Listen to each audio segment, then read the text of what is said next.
This video is sponsored by InVideo AI. In October 1940, the Battle of Britain was at its peak. The skies roared with the sound of British Spitfires tearing through the air, defending their homeland.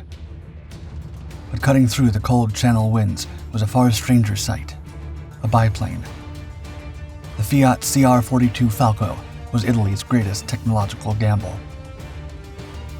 Armed with only 2 machine guns and built for a different era, the Falco brought its undeniable maneuverability to a modern battlefield. Its pilots prepared to face Spitfires and Hurricanes, aircraft twice as fast and armed with 8 guns each. Wood and fabric biplanes darted between streams of tracer fire, their agility defying the expectations of British pilots. Where Spitfires and Hurricanes relied on speed and firepower, the Falcos answered with extraordinary maneuverability. British airmen, anticipating easy victories, instead found themselves challenged by the ingenuity of Italian pilots who used their aircraft's tight turning radius to slip away from charging monoplanes. For the nimble Falcos, speed wasn't everything. In the world of aviation, innovation has always been the key to reaching new heights.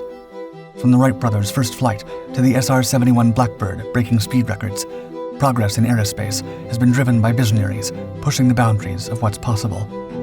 Today, we're witnessing a similar revolution in video creation with InVideo AI v3.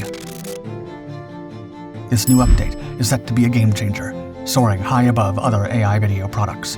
Imagine having a co-pilot that not only assists you, but can also fly the entire mission completely based on your commands.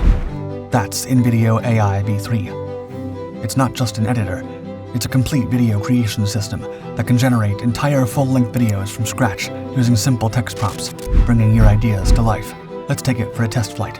We asked InVideo AI v3 to create a 1-minute fiction-to-reality video of a diver exploring the trenches of Mariana and encountering all kinds of unexpected things in the deep.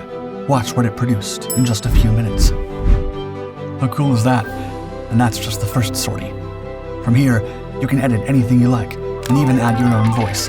The possibilities are endless, and the sky is the limit. If you haven't checked out InVideo AI's current version already, go and explore it right now for free using the link in the description. Paid plans start at just $20 per month. What's more, if you use our code DARKSKIES50, you'll get 2 times the number of video creation minutes in the first month. Don't hesitate. Let your video ideas fly to new heights today. In the late 1930s, Italy stood at a crossroads. Despite signing the Pact of Steel with Hitler on May 22, 1939, committing both nations to mutual support, when Germany invaded Poland a few months later, dictator Benito Mussolini declined to support the attack, stating that his country was not yet militarily prepared to join the conflict alongside the Third Reich. The reality behind Italy's unpreparedness was undeniable. Despite the pomp and spectacle of fascist parades in Rome, the Italian armed forces were in disarray, with their organization outdated, equipment inadequate, and morale extremely low. However, there was also a dangerous sense of false confidence built on early victories during the Spanish Civil War and the conquest of Ethiopia, where Italian pilots aboard the Fiat CR.42 biplane fighter cut right through under-equipped and poorly organized opponents with relative ease. These experiences led the Italian Air Ministry to overestimate the effectiveness of biplanes and believe that maneuverability alone, even at the sacrifice of firepower or speed, would continue to deliver success in future conflicts, even as other countries rapidly developed faster, more lethal aircraft. Because of this dangerous delusion, while the Fiat G50, Italy's first all-metal monoplane fighter, took its maiden flight in February 1937, and by the end of the same year, the Mach-E C-200 Saetta, with excellent handling and structural strength, did so as well, the Air Ministry chose to turn most of their attention and resources to a new biplane, the Fiat CR.42 Falco. The Fiat CR.42 Falco, Italian for Falcon, emerged from the lineage of successful biplane fighters designed by engineer Celestino Rossitelli. Building on the reputation of the earlier and very successful CR-32, the new design continued the tradition of agility-focused biplanes with a sesquiplane wing design, a more prominent upper wing paired with a smaller lower wing, which provided enhanced maneuverability and structural integrity. With a lightweight frame, the Falco was equipped with a Fiat A74 RC38 radial engine, capable of delivering 840 horsepower, allowing a maximum speed of 267 miles per hour. Yet, despite its speed and agility, its firepower, only 2 machine guns, one firing half-inch rounds and the other 303-inch, left much to be desired.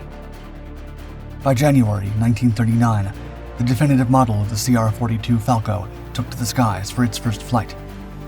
Around that same period, its contemporaries, the British Hawker Hurricane and Supermarine Spitfire and the German Messerschmitt Bf 109, were already flying with retractable landing gear, significantly more powerful engines, and far superior firepower. The Fiat CR.42 entered operational service in the spring with the Regia Aeronautica in the 53rd Stormo, based at Turin-Caselle Airport. Surprisingly, other nations, such as Hungary, Belgium, Sweden, and Finland, also ordered their Falco biplanes. As the so-called phony war neared its end, an explosive war seemed more and more likely, the branch activated as many new squadrons as possible and sped up aircraft deliveries. On June 10, 1940, as the French military crumbled under the weight of the German blitzkrieg, Benito Mussolini finally made his move and declared war on France and Britain, hoping to secure a quick and easy victory. By then, roughly 300 Falco aircraft had been delivered.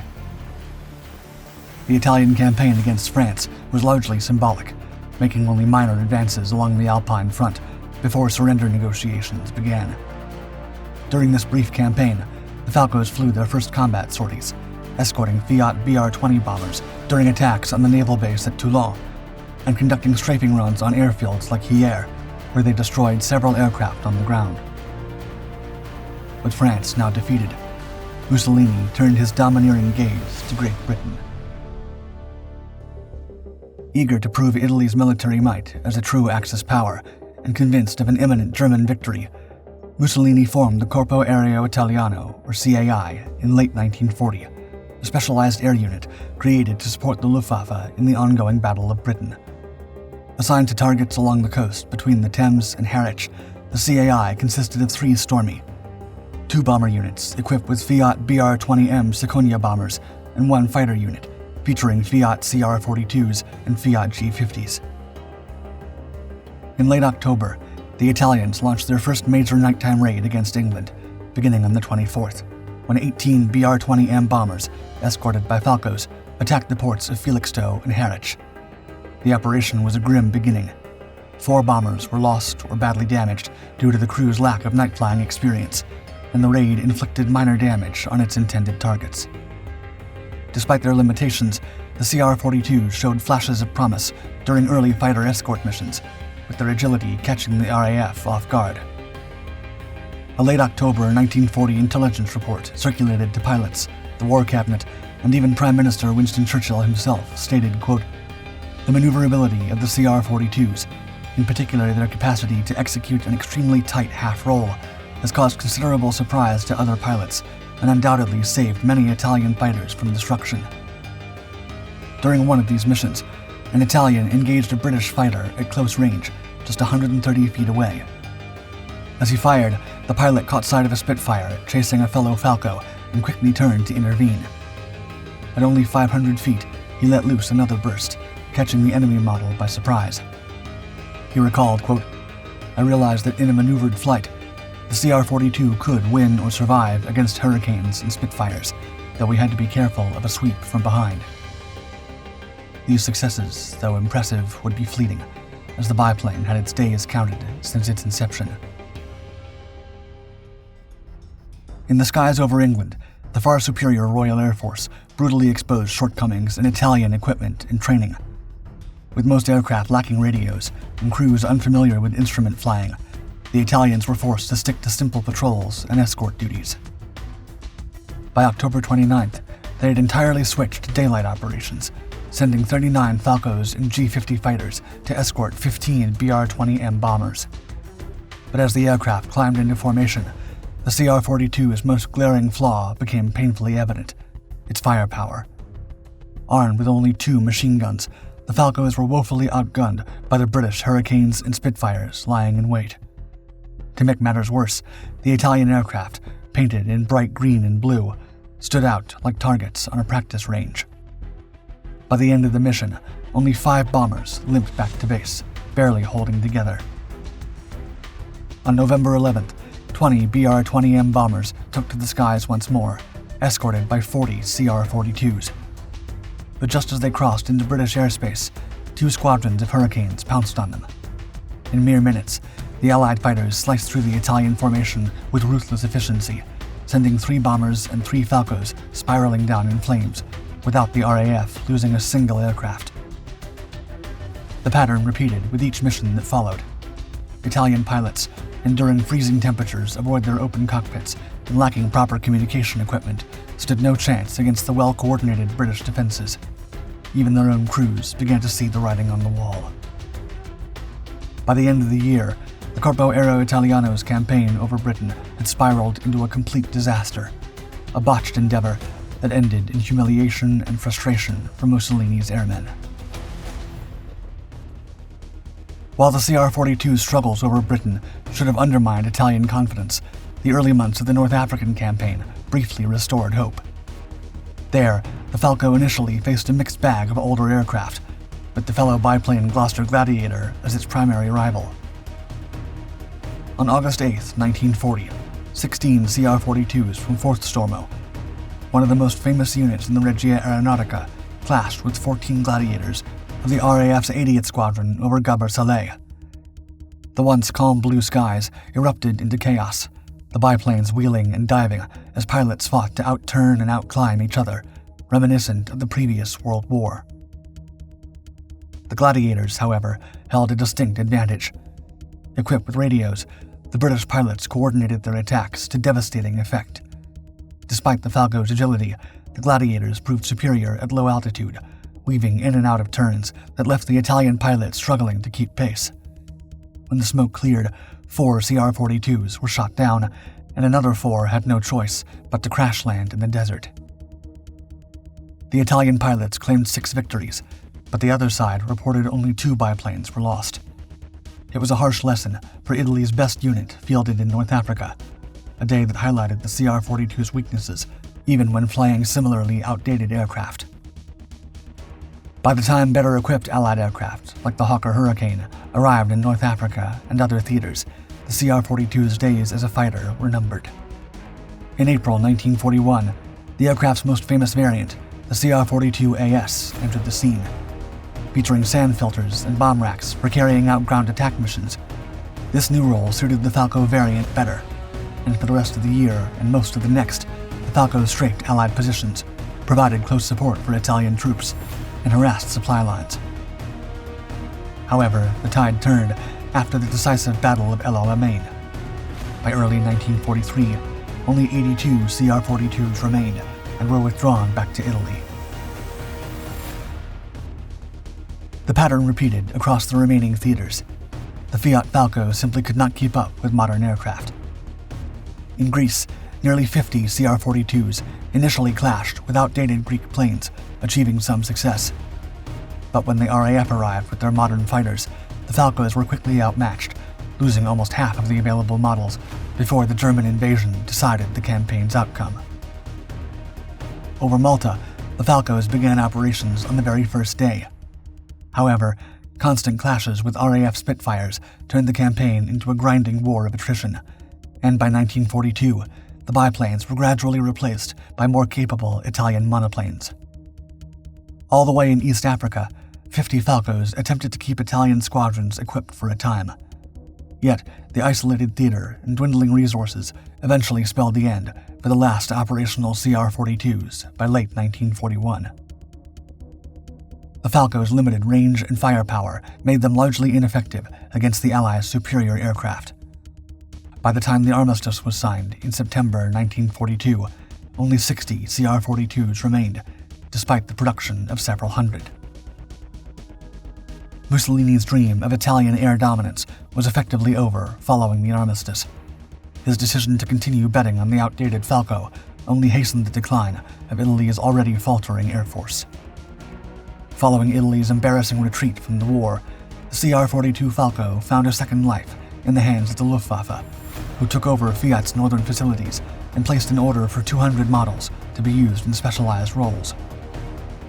Despite severe disruptions to production caused by Allied bombing raids, Fiat ultimately completed about 150 of these models. By this point in the war, the technological gap between the CR.42 and newer aircraft was bigger than ever, as this final production series was made at the same time that Germany's revolutionary Me-262 jet fighter was already in operation. Now in Luftwaffe hands, the CR.42 was assigned to units that operated out of northern Italy and Croatia. The aircraft, once designed for close-range dogfighting, now flew under the cover of darkness, harassing enemy positions and strafing supply lines during night raids and low-level attacks against partisan forces. On February 8, 1945, the CR.42s embarked on their final combat mission, as 10 aging biplanes, flying with Naxalak 7, took off from Zagreb, Croatia, to disrupt Allied forces near Sisak. As they approached their target, a flight of American P-38 Lightnings appeared, diving in with brutal speed. The lead CR.42 quickly broke formation after narrowly dodging a volley of 50 caliber rounds, while the other biplanes scattered as they struggled to outmaneuver the modern fighters. As the P-38s tore through the formation, the German pilots knew they were outmatched. However, one of them decided to make the Falco dance one last time and pulled into a sharp turn, twisting the nimble biplane until a P-38 filled his sights. Without a second thought, he squeezed the trigger, sending rounds through the sky and punching right into the American fighter's engine, making the Lockheed Lightning jolt before nosing down and vanishing into the haze below. By the end of the skirmish, 3 CR.42s lay shattered on the ground, but the lone P-38 downed over Croatia marked the last recorded aerial victory by a biplane in history. However, the Allies heavily contested the account. The days of the biplane were already numbered when the Fiat Falco took its first flight in 1939. Despite its outdated design, the CR.42 fought on every front where the Regia Aeronautica flew and was produced in more significant numbers than any other Italian fighter.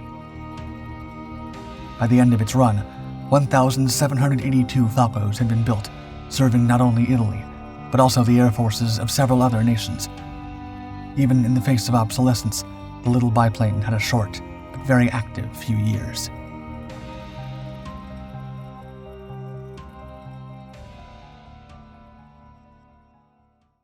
Dark Skies would like to thank InVideo AI for its sponsorship. Remember, InVideo AI V3 is launching soon to take your video creation to supersonic speeds. Click on the link in the description now to experience their current version for free. And don't forget, paid plans start at just $20 a month, and you can use our code DARKSKIES50 to double the video creation minutes in your first month. Let your creativity reach the stratosphere with InVideo AI.